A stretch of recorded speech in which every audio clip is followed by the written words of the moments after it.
I went to sleep, but my heart stayed awake. The heart is one of the most difficult tasks but fulfilling tasks that we could ever do. To gain the heart of a person is to gain not only their trust and a tribute to faithfulness, it is to gain their vulnerability, for them to be exposed in front of you and not be ashamed of you. I think it's difficult when you are pregnant with purpose but can't give birth to your passion.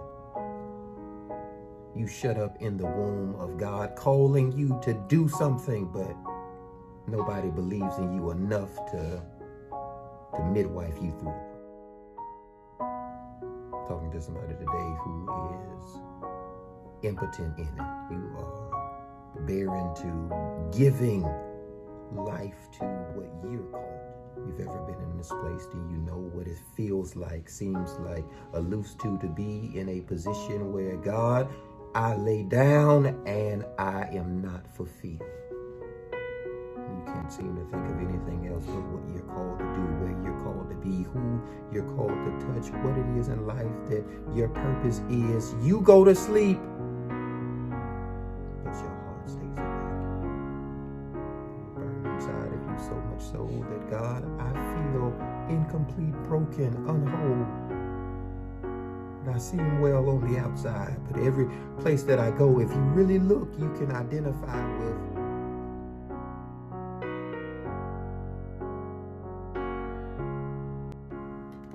my heart didn't get any sleep. And God shows up and talks to Abraham and reminds him, but nobody focuses on Sarah's in the tent, eavesdropping at the door. I know somebody's girlfriend can relate to this, that all you do is eavesdrop at the door. You just want a little bit of what God is saying. You just want to hear a bit of the conversation. You trying to see, does it include you? Does it direct you? Does it show you something that Abraham hasn't seen? God hasn't spoken to you. Maybe he's spoken to the partner that's connected to you. You haven't heard from him. You've been praying, getting no answers. Been fasting, hearing, seeing, saying no results.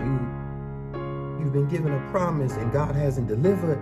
Trying to find out, has he spoken to the spouse? God says something crazy that catches her off guard. Reminds her painfully of the memory of the promise that he made for her, and still she hasn't seen it. You ever been so nervous where you get excited, but you feel silly for getting excited, so you laugh at you? Well, you know it's not going to happen. You know it's past due. You beyond that age. You done already hit menopause, and God talking about getting married. You go to church and people prophesy stuff to you so outlandish that God, it don't even make sense. It's funny, but it's not funny. It's hilarious how people can just speak stuff into your life and you know it ain't gonna happen. It's funny how people think you'll fall for just anything because you're in church, that you seem saved, but you ain't stupid. You know prophecy when you hear it. This is not the case here. This is God showing up, speaking directly, and she laughs. Because I done been promised so many things that God hadn't come through on. I have to laugh at me for believing God again. This ain't for everybody. This is for those people who can be honest to say, God, you done spoke stuff over my childhood I ain't even seen yet. You done gave stuff to my parents in promise form that they haven't even had the balance to cash the check on it yet. You have been making deposits that have come back insufficient. I'm trying to find out, when do I come up on everything that you would promise me? Says my heart hurts because you given me a love that hurts me. You making promises that are void to me. It hurts.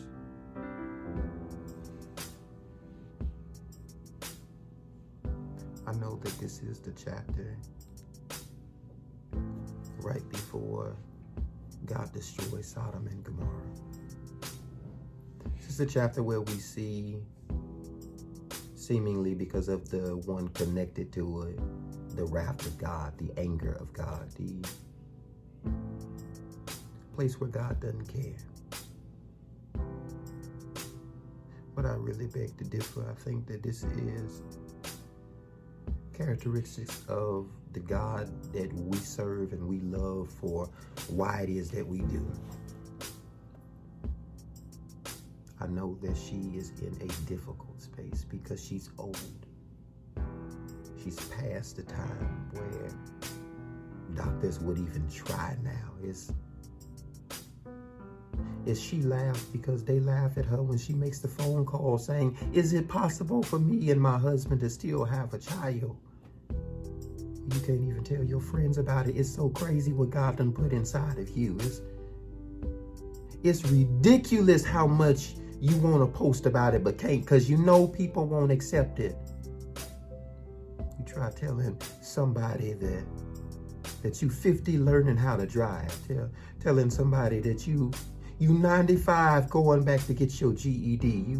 You telling somebody with your record, you gonna hold that kind of position at that job, at that place, that your background won't matter. It's ridiculous. You think you gonna be the one to break the family free of the curse of poverty. It's ridiculous that you ain't gonna have a baby before you get married. It's ridiculous that you think that man gonna be with you.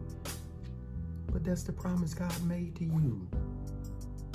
So you gonna be the first one to not go to jail. You gonna be the first one to not have a criminal record. You gonna be the first one to not be in a gang. You gonna be the first one to have clean, clear credit. You gonna be the first one. It's ridiculous how people don't believe God to do the impossible in your life. That's where she's at. And I'm not laughing at you. I'm laughing at how ridiculous these people gonna be when I tell them what you said. He says, why did you laugh?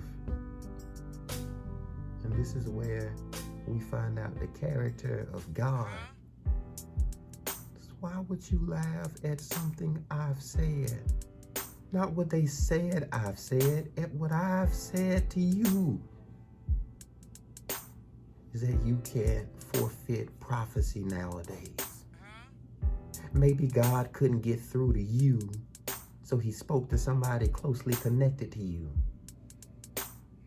And you can't doubt everything that people deliver to you in portrayal that it comes from God if it is identifying to you.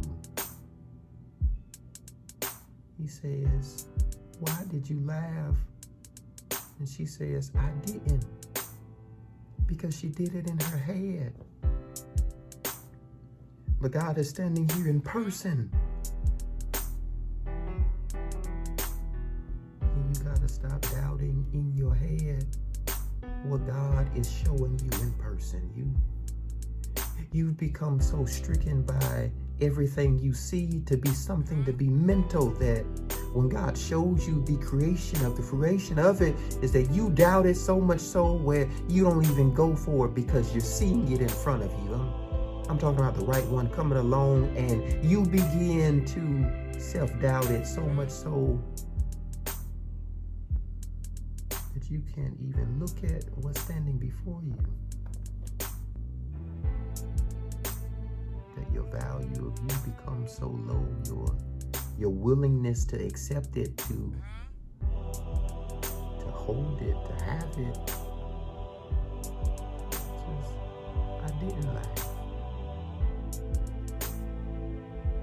And somewhere I think you have to just be honest with yourself. Like, maybe I don't believe. Maybe I'm too scared. Maybe I think I'm too weak.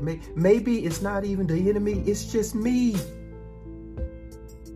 That's stopping me from getting everything that God has promised to me. Maybe it's not all of them, it's me who thinks it's funny that God can still use me. Maybe it's me who makes my heart hurt. Maybe it's me that thinks I'm awake and I'm asleep. He says, you did laugh. Is there anything too hard for me to do? And this is where I understand where Solomon is, because Abraham is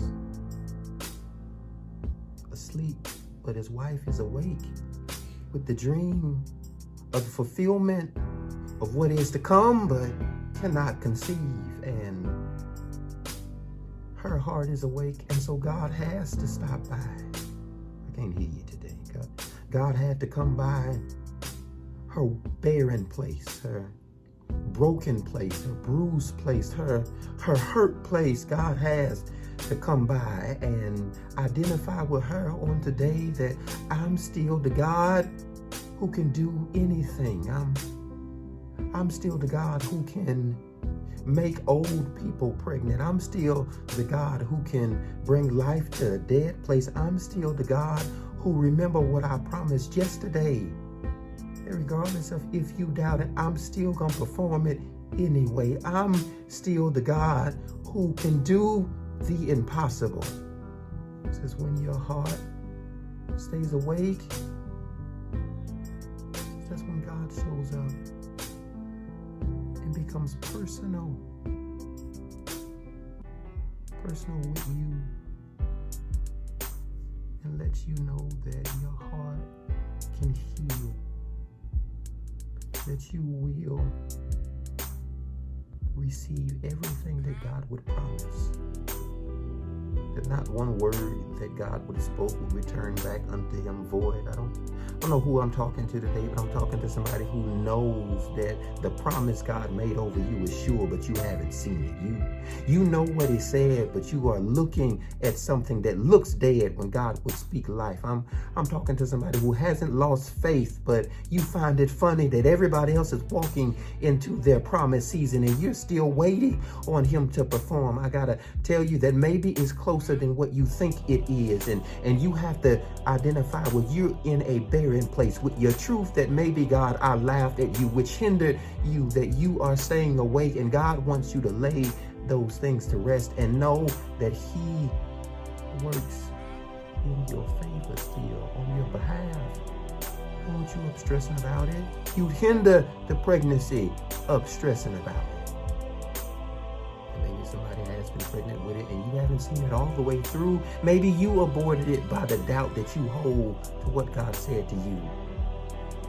Maybe you become barren in it. Maybe you become aborting in your nature. Maybe you have a miscarriage of your dream because of your doubt. Heart hurt, stressing about it. I just need you to go to bed.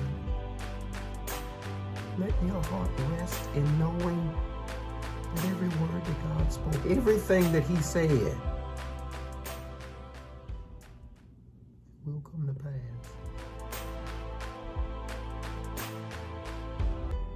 I know they're upset with you because you lived through everything that they said about you that was supposed to kill you. You were supposed to die long time ago.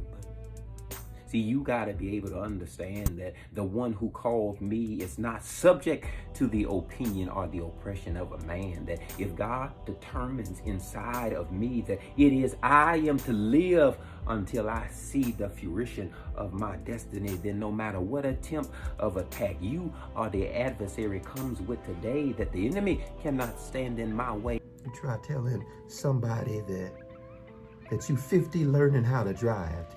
Telling somebody that you 95 going back to get your GED.